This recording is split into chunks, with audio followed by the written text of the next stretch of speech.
was lying on the hotel bed. CEO David leaned down and kissed her neck and then kissed her lips.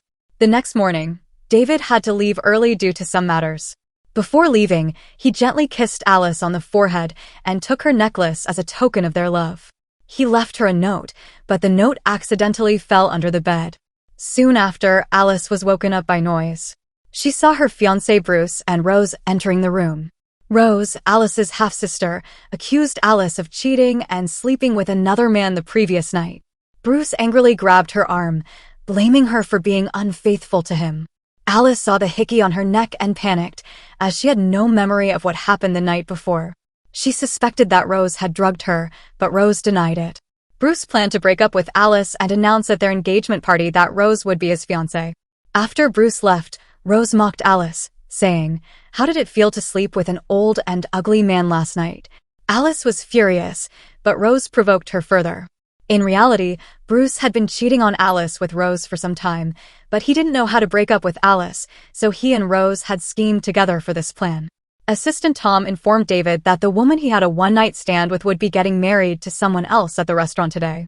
David decided to head to the restaurant immediately. At Bruce and Rose's engagement party, Alice burst in wearing a wedding dress. She uploaded a video of Bruce cheating on her with Rose to social media, leaving everyone stunned. In the video, Bruce admitted to the affair and to hiding the truth from Alice, deceiving her all along. Bruce's mother slapped Rose, accusing her of seducing Bruce. She demanded that her son apologize to Alice, knowing how much Alice was cherished by her billionaire father and that they couldn't afford to offend her. Reluctantly, Bruce apologized, but Alice shook his hand off and refused to reconcile. She publicly declared, "Everyone can see now that I dumped Bruce today. I wish him and Rose a long life together." With that, she turned and left, raising her hand in a final wave to the guests. Though she pretended to stay composed, she broke down in tears once she entered the elevator. At that moment, David got out of his luxury car and walked into the hotel. Inside, he ran into the distraught Alice, but she didn't recognize him as the man she had a one-night stand with. After apologizing to him, she walked away. David's assistant Tom had arrived early at the engagement party. Having never seen Alice before, he assumed the bride was Alice. He approached Rose and said, "Madam, my boss David sent me to take you home." Rose was puzzled, but Tom showed her a necklace and asked her if it belonged to her. The necklace was indeed Rose's, which she had accidentally left in the hotel room the night before. Tom told her that the person who wanted to marry her was the local billionaire, David. Rose was so happy and immediately agreed. Bruce's mother tried to stop Rose from leaving, but Rose boldly said, "I'm David's fiancée now. Who dares to stop me?" Then she arrogantly walked away. Alice sat on the side of the road, drinking in frustration, shouting, "I actually slept with an old and ugly man last night." David approached her and asked, "Who said I'm old and ugly?" Alice suddenly grabbed his pants and said, "You might be good-looking, but this is none of your business." She tried to leave, but David wrapped his arms around her waist, saying, "How is this not my business? I'm the man you're insulting." He intended to take Alice with him, but she suddenly vomited on his suit. David picked up the drunk Alice with one arm and carried her to the hotel. Rose arrived at David's house, where the servants were gathered at the entrance to welcome her. As she stepped into the villa, she immediately noticed many priceless antique vases. She ordered the servants to bring out the most expensive clothes and jewelry for her to choose from. Maria, the housekeeper, noticed her greedy demeanor and remarked, "How could the boss like a woman like her?" Assistant Tom also grew suspicious and decided to call David. However, before David could say a word, Alice hung up his phone. She cupped his face and kissed him twice. David couldn't control himself anymore. He pinned her onto the bed and kissed her passionately. The next morning, Alice was leaning against David's chest, dreamily stroking his muscles. When she opened her eyes, she realized she was lying in the arms of a strange man. Letting out a scream, she hurled a pillow at David. Suddenly, Alice's memories of the previous night came flooding back. She had clung to David, kissed him forcefully, and even straddled him, declaring, "You're mine." David had been utterly stunned at the time, but Alice had hugged him tightly and kissed him for a long time. Overcome with embarrassment, Alice wanted to run away, but David pulled her back into his arms. He told her, "Not only did we sleep together last night, but the night before as well." My name is David Smith, and I'm your first man, and your last. David was preparing for a business trip abroad. He grabbed Alice's hand, wrapped his arm around her waist, and said, "Go abroad with me." But Alice pushed him away and hid under the covers, telling him, "What happened between us was just a one-night stand. You don't have to take responsibility." David replied, "The night before last, you wouldn't let go of me and said you'd take responsibility for me." Alice suddenly remembered how she had clung to David 2 days ago, pouting as she tried to kiss him. David had pushed her away, saying, "I don't like frivolous and irresponsible women." But Alice had replied, "I'll take responsibility for you." After hearing her words, David had kissed her passionately on the spot. Alice told him, "I'll keep my promise to take responsibility for you. But I don't want to go abroad. I'll wait for you to come back." David took off his ring and put it on her finger. He wrote down his home address on a note and told Alice to wait for him there. He gently touched her head and kissed her forehead, making her heart race. Wearing the ring, Alice went to David's house. When Rose heard about it, she finally realized that the woman who had spent the night with David was Alice. That night, Rose got Alice drunk, but in the process, Alice accidentally yanked off Rose's necklace. Desperate to maintain her luxurious life, Rose lied and said, "Alice is my sister. She came here to return the ring, which is the token of David's love for me." She ordered her assistant to retrieve the ring and kick Alice out. However, when Rose got the ring, she found that it wouldn't fit her finger. Tom asked why she couldn't wear it, and she lied again, claiming she had recently gained weight. Alice was furious after being kicked out.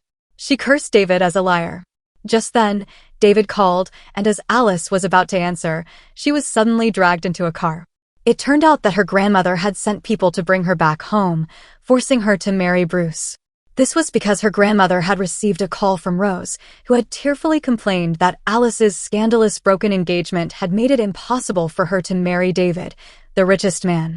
Rose had said the only way to resolve the situation was for Alice to marry Bruce as soon as possible to quell the public uproar. Feeling sorry for Rose, her grandmother decided to force Alice into marriage. Despite Alice's firm refusal, her grandmother wouldn't let her leave and had her imprisoned.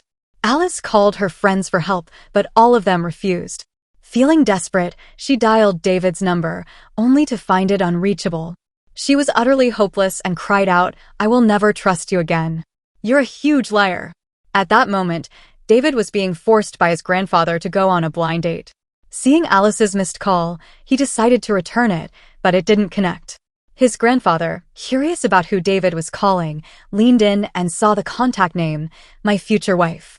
His grandfather immediately instructed someone to investigate which woman had recently appeared in David's life, eager to meet this future granddaughter-in-law. Soon, David's assistant Tom told him, "Your woman has moved into the villa." David felt relieved, not realizing that the person who had actually moved in was Rose. A month later, Alice was forced to marry Bruce, but she pushed his hand away and firmly said, "I won't marry him." She told her father, "Actually, I want to marry another man." When her father asked who that man was, she replied, "I want to marry David Smith." Bruce's mother burst into laughter, thinking Alice was lying.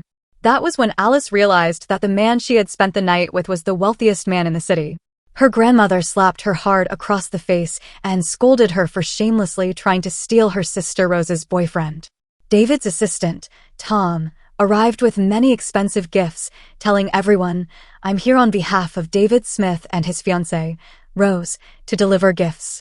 Alice was shocked and couldn't believe she had unknowingly become the other woman.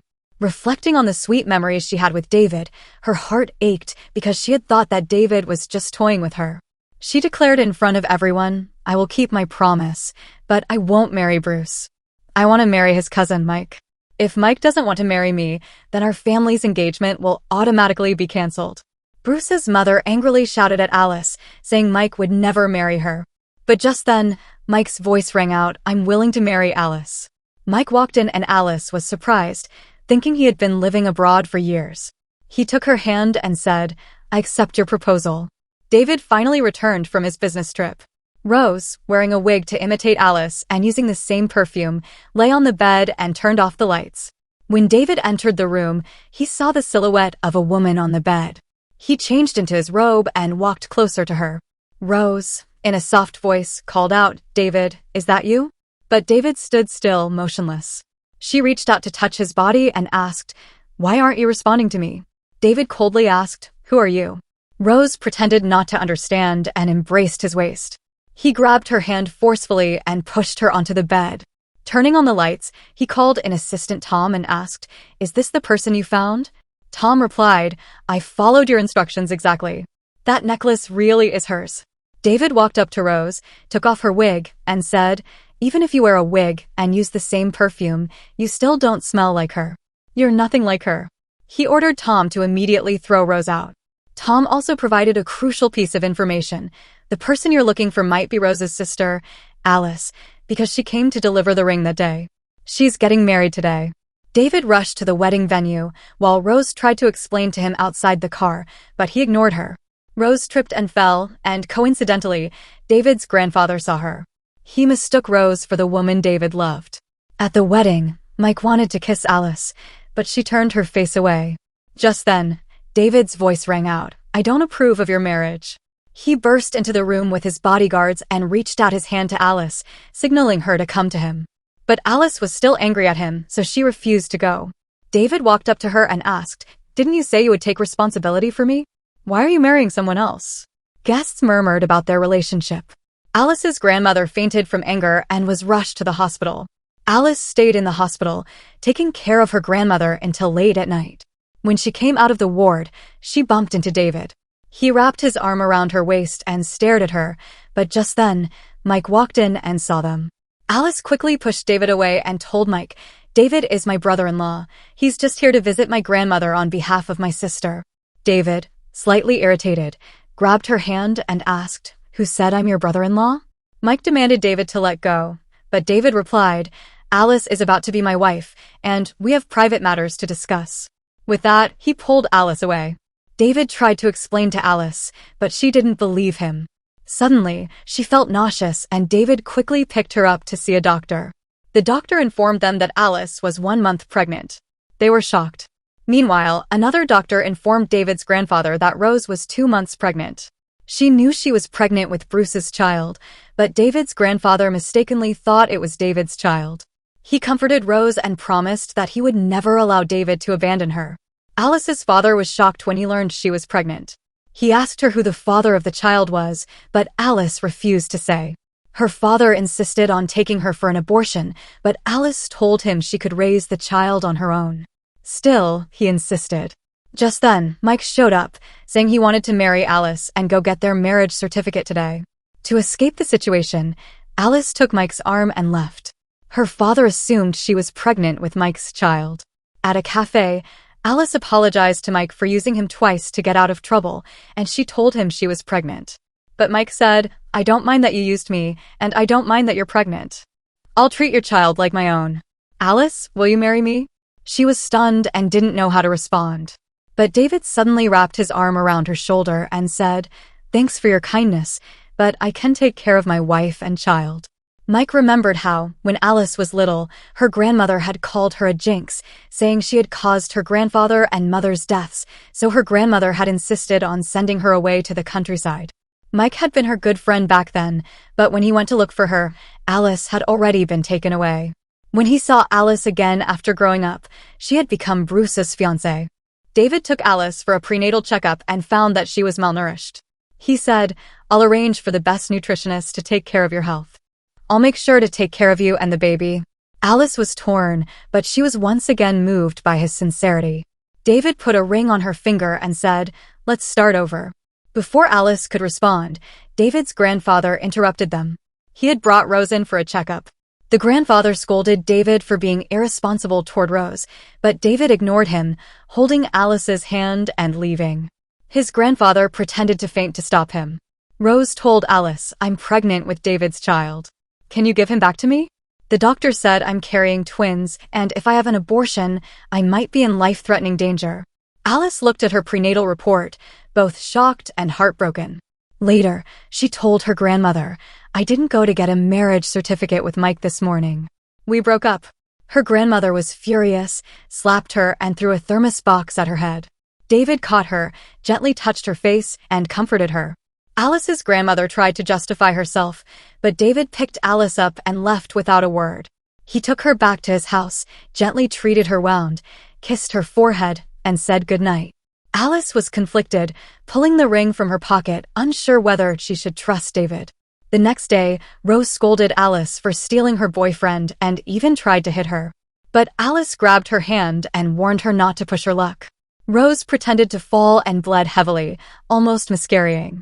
She told David's grandfather that Alice had deliberately pushed her down in an attempt to make her miscarry. His grandfather was furious. Despite Alice defending herself, he still forced her to kneel and apologize to Rose. Alice suddenly bled and said, "My baby." David rushed in and saw her unconscious. He angrily accused his grandfather of going too far, but his grandfather believed he had done nothing wrong in protecting Rose. David picked Alice up and told his grandfather, "I've never touched Rose, and Alice's baby is mine." "You almost killed your great-grandchild." Outside the emergency room, David told his grandfather that Alice had been mistreated after losing her mother, but she had still kept her kind heart. The grandfather was deeply remorseful. After the emergency, the doctor informed them that both Alice and her baby were out of danger. After Alice woke up, she said to David, "This is the end for us." He silenced her with a kiss, but she pushed him away. He kissed her again. After the kiss, David said, "We will never end." He ordered his bodyguards to bring in Rose and Bruce. Bruce told Alice that Rose was carrying his child. Assistant Tom informed Rose that there were security cameras in the villa, and he had posted the footage online. Now, everyone knew that Rose had deliberately fallen and framed Alice. Her reputation was completely ruined. Rose, who had been living beyond her means for a long time, was in massive debt. However, David refused to pay off her debts. Rose knelt, begging her grandmother to help her, but she owed $1 billion, and her grandmother could not afford that much. At that moment, David's grandfather arrived with a generous dowry, proposing that Alice marry David. Rose was excited because she hoped to use the dowry to pay off her debts. But David's grandfather told them that Rose could not use the dowry, or he would freeze the entire amount. Rose's grandmother nearly fainted from anger. Mike gathered his courage and proposed to Alice once again, but she refused.